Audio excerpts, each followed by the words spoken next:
लोहाराच्या सुब्रावला गावात कुणी चांगला म्हणत नव्हतं. सर्व लोक त्याला सुब्रिया या नावानं बोलवत होते. पण पवाराची राधा त्याला देव मानित होती. ती रोज त्याच्या घरी जाऊन त्याच्या पुढं बसत होती, हसत होती. "नि तू करता हो, काहीतरी कर, या गावाचं डोळं उघड" असं म्हणत होती. सुब्राव राधासाठी मरत होता, झुरत होता. राधा मिळावी म्हणून तो वाटेल ते करायला तयार होता. आणि राधा आपल्याला मिळावी म्हणून त्याने एके दिवशी गाव सोडला, मुंबई गाठली. गावची शहाणी माणसं म्हणाली, "गदड पोर गेलं." सुब्राव मुंबईला गेला आणि एकदम गावात बातमी झाली की सुब्र्यानं न्हाव्याचा धंदा सुरू केला आहे. ती बातमी ऐकून गावकरी चरकले, नि पारावर बसून बोलू लागले, "लेका गेलं, पोर वाया गेलं, ते नावी झालं." पण मुंबईत सुब्रावला लोक शेठ म्हणत होते. त्यानं मुंबईच्या एका उपनगरात 2 सलूने काढले होते, 8 नोकर ठेवले होते आणि रोज संध्याकाळी दुकानावर जाऊन गल्ला मोजून घेत होता. नोकरांचे पगार देऊन उरलेली रक्कम घेऊन चैनी करीत होता. राधानं आपणाला चांगलं म्हणावं, तिनं आपल्याशी लग्न करावं म्हणून तो शिकस्त करीत होता. तो पैसे मोजत होता, नोकरांचा पगार देत होता. गरम पॅन्ट, नायलॉनचा बुशकोट, हातात सोन्याच्या 4 अंगठ्या, गळ्यात सोन्याची साखळी आणि तोंडात सिगारेट असा सुब्रावचा थाट होता. त्याच्या करणीनं गावातील त्याचं मोडकं घर सरळ झालं होतं. दरसाल त्याची उंची वाढत होती आणि एका वर्षी लोहाराच्या घरावर लाल रंगाची बंगलोरी कोलत चढलेली पाहून गावकऱ्याचे डोळेच पांढरे झाले. चावडीच्या कट्ट्यावर बसून शहाणी माणसं आपापसात बोलू लागली, "लेका, आम्ही म्हणत होतो की हे लव्हाराचं पोर दगड निपजलं, पण भलतंच झालं की अरे त्यानं आधी लव्हारकी सोडून नाव की पत्करली आणि आता आपल्या घरावर इंग्रजी कोलत चढवली. या पोरग मोर काय करणार देव जाणा." सुब्रावनं आजपर्यंत अनेक धक्के दिले होते. पुढे एका वैशाखात सुब्रावचं लग्न ठरलं. लोहाराच्या दारात मांडव उभा राहिला. एक देखणी नवरी ठरली आणि 4,000 रुपये घेऊन सुब्राव गावी गेला. मोठ्या थाटानं त्याचं लग्न झालं. गावात वरात फिरवली. तो डामडोल पाहून पुन्हा गावकरी चकित झाले. सुब्राव 2 दिवसात मुंबईला परत आला. मुंबईत त्याचे अनेक मित्र होते. त्यात काही भले होते आणि काही बुरेही होते. त्यांनी सुब्रावचं कौतुक केलं. काहींनी त्याला मेजवान्या दिल्या आणि काही त्याच्याकडे मेजवानी मागू लागले. या मेजवानी मागणाऱ्यात 4 माणसं बिलंदर होती. त्यांना दारूची पार्टी हवी होती. "आम्हाला लग्नाची दारू दे" म्हणून त्यांनी सुब्रावच्या पाठीत तगादा लावला होता. ती 4 माणसं त्या उपनगरात तळाचा गाळ समजली जात होती. एक सरकार हा जन्मजात दरिद्री होता. त्याची 2 पोरं करती झाली होती. ती नोकऱ्या करीत होती आणि हा सरकार दारू पीत होता. एका जागची दारू पिऊन त्याचं समाधान होत नव्हतं. रोजच 4 ठिकाणची दारू पिऊन तो घरी जात होता. घरी गेला की बायकोला चोप देत होता आणि आईला मारतोय म्हणून त्याची ती 2 पोरं बापाला ठोकून काढीत होती.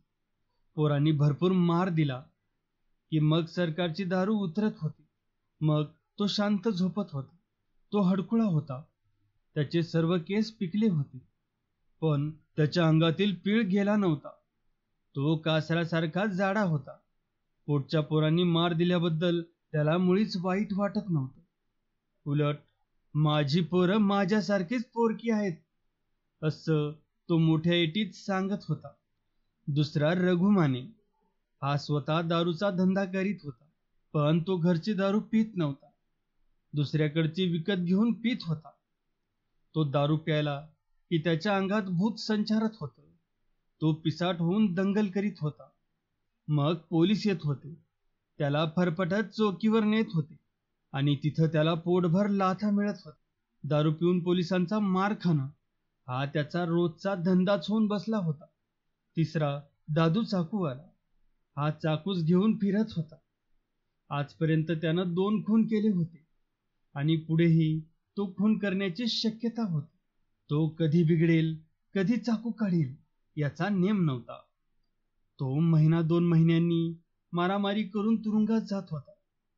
आणि तो तुरुंगात गेला की त्याची बायको पळून जात होती. पण तुरुंगातून दादू घरी आला की दुसरी बायको आणीत होता. आतापर्यंत त्याच्या 5 बायकांनी पळ काढला होता आणि त्यानं नव्या 5 बायका आणल्या होत्या. तो पोलिसांना डोईजड होऊन बसला होता. चौथा इनामदार हा गवंडी काम करीत होता आणि मिळतील त्या पैशाची दारू पित होता. अशी ती 4 माणसं त्या वस्तीला ओझ्यासारखी वाटत होती. कुणी त्यांची कळ काढीत नव्हतं. उलट प्रत्येक माणूस त्यांना वचकून होता. सर्व लोक त्यांना वाट देत होते आणि ही भयंकर माणसं सुब्रावकडं मेजवानी मागित होती. सुब्रावचं ठीक चाललं होतं. राधासारखी सुंदर पत्नी मिळाल्यानं त्याचा संसार सुखी नि सोन्यासारखा झाला होता. राधाला त्याच्या वाचून क्षणभर करमत नव्हतं. तो येईपर्यंत ती जेवत नव्हती. सुब्रावनं कुणाच्या नांदी लागू नये, त्याचा पाय वाकडा पडू नये म्हणून ती धडपडत होती. ती येईपर्यंत त्याची वाट पाहत बसत होती. तो रविवार होता. लोक आनंदात होते. सरकारानं दादू, माने, इनामदार यांना जमविले आणि ते चौघे सुब्रावकडे गेले. सरकार म्हणाला, शेठ, आता नाही म्हणू नका. लग्नाची पार्टी देऊन मोकळं व्हा. सुब्रावनं 10 रुपये काढून सरकारला दिले. पण दादू चाकूवाला बिथरला. म्हणाला, हे पैसे आम्हाला पण दिसतात. असा आमचा अपमान करू नका. सरकार म्हणाला, वाघ कधी गवत खात नाही. वाघाचा खाना वाघासनी देऊन मोकळं व्हा. चला, आम्हाला पोटभर दारू देऊन मोकळं व्हा. ठीक आहे, चला. सुब्रावनं पैसे घेतले आणि त्या चौघाबरोबर चलण्याची तयारी केली. राधानं त्याला घरात बोलून विनंती केली, लवकर या. मग म्हणणं काय? सुब्रावनं विचारलं. दादू गरम आवाजात म्हणाला, तुम्ही पण आमच्या बरोबर चला. आम्हाला दारू पाजा आणि या परत. दादू चाकूवाल्या पुढं नाही म्हणायची सोयच नव्हती. ही नाईट्यासारखी माणसं एकदाची शांत करून घालवावी असा विचार करून सुब्राव उठला आणि मग ते चौघे खुशीत येऊन त्याच्या पाठीमागून चालू लागले. परंतु दादू चाकूवाला बिचकला होता, गंभीर झाला होता. आज आपण दारू पिणार, मग दंगल होणार, कुणाचा तरी मुर्दा पडणार आणि मग पोलीस येऊन आपणाला घेऊन जाणार. खून नाही झाला तरी मारामारी होईल, मात्र नक्की काहीतरी होईल आणि आज परत आपण पोलिसांच्या कचाट्यात जाणार यात शंकाच नाही. या विचाराचे भुंगे त्याच्या कानात गुणगुणत होते. आणि आज आपली पोरं आपणाला भरपूर मार देणार याची कल्पना असूनही सरकार बडबडत होता, शेठ, आम्ही खाणारी पिणारी माणसं, आम्ही दारू पिऊन जगतो नि दारू पिऊनच मरणार. पण आम्ही मेलो तर जगाचं कसलंच नुकसान होणार नाही. नुकसान झालंच तर ते दारूचा धंदा करणाऱ्याचं होणार. तेच तेवढं हळहळतील, नाहीतर बाकी आमच्यासाठी कोणीच रडणार नाही. ते सर्व एक टेकडी ओलांडून एका दाट झाडीत शिरले. तिथं 2 चंद्रमोळी घरं उभी होती. बाजूला भाताचं शेत नांगरून पडलं होतं. त्या शेतात त्यांनी बैठक मारली. त्यांना पाहून 2 पोरी धावत आल्या. त्यापैकी एक पोरगी तरुण आणि रसरशीत चेहऱ्याची देखणी होती. ती सारखी हसत होती. तशीच ती ढिठही होती. ती 16-17 वर्षाची पोरगी एकदम पुढे जाऊन नम्रपणे म्हणाली, किती माल आणू साहेब, लवकर सांगा. किती काय विचारतेस? सरकार गुरमीत पण त्या पोरीला निहाळीत म्हणाला, तुझा साराच माल मी आज खरेदी करणार आहे. जा, 2 प्युअरच्या बाटल्या आण. तशी ती पळाली आणि 2 बाटल्या घेऊन लगेच आली. येताना ग्लास आणायला ती विसरली नव्हती. सुब्रावनं 8 रुपये दिले आणि मग ती बाजूला उभी राहिली. झपाट्यानं 2 बाटल्या संपल्या आणि सुब्रावच्या लग्नाची मैफल रंगात आली. तोच दुसरी पोरगी भाजलेली बोंबील घेऊन आली. तिनं एका आण्याला 1 बोंबील, या दरानं 12 बोंबील विकून पैसे घेऊन पोबारा झाले. सरकारला गुंगी चढली. मुंगी चावल्यासारखं वाटलं. काहीच झालं नाही असं म्हणून त्यानं मांडीवर बुक्की मारून त्या पोरीला जवळ येण्याची खूण केली. ती जवळ येताच तिला जवळ घेऊन तिच्या कानात तो म्हणाला, आणखी 2 घेऊन ये. तशी ती परत पळाली. 2 बाटल्या घेऊन आली. त्या बाटलाकडे पाहत सरकार संतुष्ट होऊन त्या पोरीला म्हणाला, अय देवांगना, तुझ्या हातची भलतीच प्युअर आहे. ती चांगली चढतीया. सुब्रावनं पुन्हा 8 रुपये दिले. पुन्हा ती बाजूला उभी राहून त्या बाटल्या संपवण्याची वाट पाहू लागली. दादू चाकूवाला सरकारवर चिडला होता. हा म्हातारा या पोरीशी बोलतोय याचा त्याला राग आला होता. म्हातारा इनामदार माने त्या पोरीच्या चपळतेवर खुश होते. त्या 2 बाटल्या संपल्यानं ती दुसरी पोरगी भाजलेले 10 खेकडे घेऊन आली. ते पाहून सर्वांना आनंद झाला. दादू म्हणाला, अरे हे खेकडे नव, हे अमृत हाय. या मागतील ती किंमत द्या. 4 आणे या हिशोबानं ते खेकडे घेऊन सुब्रावनं किंमत चुकवली. ते सर्व दारू पित होते. बोंबिलनी खेकडे खात दारूचे घोट घेत होते आणि बाजूला उभी असलेली ती तरुण पोरगी निहाळीत होती. कधीही न पिणारा सुब्राव आज पिला होता. त्याला चढली होती. तो काहीच बोलत नव्हता. येथील त्या बाटल्यांची किंमत देऊन तो मोकळा होत होता. ते हू म्हणून पित होते. त्यांचा पारा चढत होता. त्यांची शुद्धी वाटेला लागली होती. त्यांची गडबड वाढली होती. सुब्राव विचारात पडला होता. ही पार्टी आपणाला महाग पडणार असं त्याला वाटत होतं. अय आता पुरं चला असं म्हणायची त्याला हिंमत होत नव्हती आणि ते चौघे सारखे पित होते. पुन्हा त्या पोरीनं 2 बाटल्या आणल्या. पुन्हा दादू चाकूवाल्यानं तिला जवळ बोलावली. मी म्हणाला, तुझं नाव काय? ती अगदी जवळ जाऊन म्हणाली, माझं नाव रम्मी. काय रम्मी? वाह, बहुत अच्छा. दादू सरकारकडे वळून म्हणाला, ए साल्या सरकार, ही पहा रम्मी. बेट्या, तुझ्या दाढीचे केस पांढरे झाले. कधीही तू पाहिली होतीस? आणि तूही दारू पितोस म्हणूनच तुला रम्मी दिसली. अरे भडव्या, ही डोंगरची मैना आहे. सरकार ऐकत होता. एक बोंबील चघळत होता. तो एकदम बिथरला. म्हणाला, ए चाकूवाल्या, तू या पोरीपुढं माझा इन्सल्ट करू नको. डोक्यात घे, मीही फार वाईट माणूस आहे. तू कितीही वाईट असलास तरी माझ्या चाकू इतका मुळीच वाईट नाहीस. गुमानं दारू पी. दादूनं दम भरला. निसरकार जसं काहीच घडलं नाही असा चेहरा करून दारू ढोसू लागला. त्या सर्वांना चढली होती. ते काय बोलत होते ते त्यांनाच कळत नव्हते, पण ते बोलत होते. डोंगर शांत होता. त्या शांत वातावरणात त्या चौघांची बडबड वाढतच होती.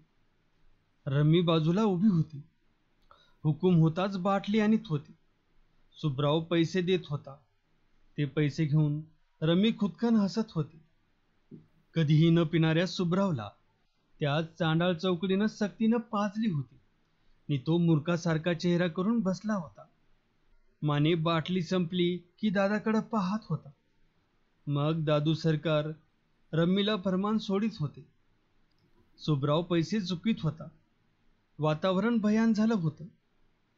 आता पुरं करा, चला असं म्हणायची सोयच उरली नव्हती. सुब्रावचा नाईलाज झाला होता. ती भयंकर माणसं काय करतील याचा नियमच नव्हता. रमीनं एक बाटली आणली. तिला जवळ घेऊन दादू म्हणाला, रमी, तुझं लग्न झालं का? तिनं मान हलवून नकार दिला आणि पुन्हा दादू तिला विश्वासात घेऊन म्हणाला, तू आता लवकर लग्न कर. पण हे पहा, या सरकाऱ्यासारख्या म्हातारी बरोबर मुळीच लग्न करू नको. यावेळी दादूचं बोलणं ऐकत सरकार शेळीच्या लेंड्याची मूठ मारून एक एक लेंडी तोंडात टाकीत होता. त्यानं डोळे वटारले आणि तो म्हणाला, माझं नाव काढू नको, नाही तर तुझा सुपडा साफ करून टाकीन. दादू चाकूवाल्यानं सरकारच्या दाताकडे पाहिलं आणि तो म्हणाला, काय खातोस रे? चण. तो उत्तरला, अरे साल्या, या जंगलात चण कसं येणार? तू बकरीच्या लेंड्या खात आहेस. छट. सरकार भडकून म्हणाला, या जंगलात बकरी रे कशी येणार? आणि बकरी येणार नाही तर तिच्या लेंड्या कशा रे येणार? मी खोटं बोलतो का? दादू गुरकला आणि सरकार म्हणाला, एकदम झूठ, बंडल. याचा दादूला राग आला. तो खवळला आणि त्यानं खाडकन सरकारच्या तोंडात वाजवली. सरकारानं गाल चोळला. पुढं पडलेली रिकामी बाटली उडाली आणि धाडकन दादूच्या टाळक्यात घातली. खळकन ती बाटली फुटली आणि त्याचबरोबर टाळकंही फुटलं. रक्त गळू लागलं. दादू मागं सरला. त्यानं गपकन चाकू काढला, पण माने इनामदार यांनी मध्ये पडून दादूला शांत केलं आणि सरकारला गुन्हेगार ठरवून 2 बाटल्याचा दंड सुनावला. सरकारानं गुन्हा कबूल करून 2 बाटल्याचा दंड भरला, परंतु या दंडाच्या 2 बाटल्या त्या सर्वांना महाग पडल्या. त्यांची उरली सुरली शुद्धी नाहीशी झाली. त्यांची शक्ती मेली. शरीर बेकार झालं. ते प्रेतासारखे पडले होते. इनामदार उताना पडून देवाचं नाव घेत होता.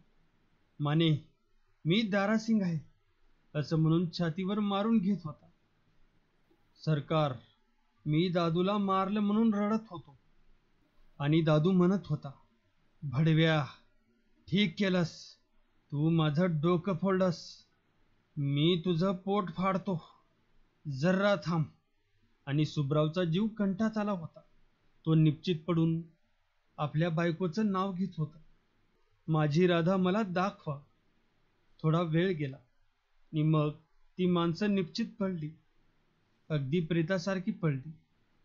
ती परिस्थिती रम्मीनं हेरली. ती सरळ पुढं गेली आणि तिनं सर्वांची खिसे रिकामी केली. सर्वांची घड्याळं काढून घेतली. सुब्रावच्या सर्व अंगठ्या, गळ्यातील साखळी काढून ती दादूकडे सरकली. त्याचा चाकू नि सर्व चिल्लर काढू लागली. तेव्हा तो पाहत होता, पण काहीच करू शकत नव्हता. आपले खिस्से रिकामे होते हे पाहून त्यानं कव्वाली सुरू केली. तो म्हणाला, ए सरकार, अरे बघ ना, हमें तो लूट लिया मिलके हुस्न वालों ने, काले काले बालों ने, गोरे गोरे गालों ने. लुटू दे, गाणे म्हणाला आणि त्याने डोळे झाकून घेतले. दिवस माळवला. अंधार पडला. त्या 5 जीवांना किंचित शुद्धी आली. तेव्हा त्यांच्या जवळून मोटार धावत होती. त्यांच्या दिव्याच्या तीक्ष्ण प्रकाश झोतानं त्यांचे ताठरलेले डोळे दिपत होते. आणि आपण होतो कुठं, आता आहोत कुठं, याचा विचार पडला होता. ते सर्वच त्या चमत्काराचा विचार करीत होते. सरकार उठून आपण कुठल्या सडकीच्या कडेला पडलो आहोत हे पाहण्याची दुबळी खटपट करीत होता, पण उठताच येत नव्हते त्याला. त्याची धडपड वाया जात होती. मग तो तसाच पडला. म्हणाला, ए दादू चाकूवाला, अरे आपण जंगलात होतो आणि आता या सडकेच्या कडेला कसे?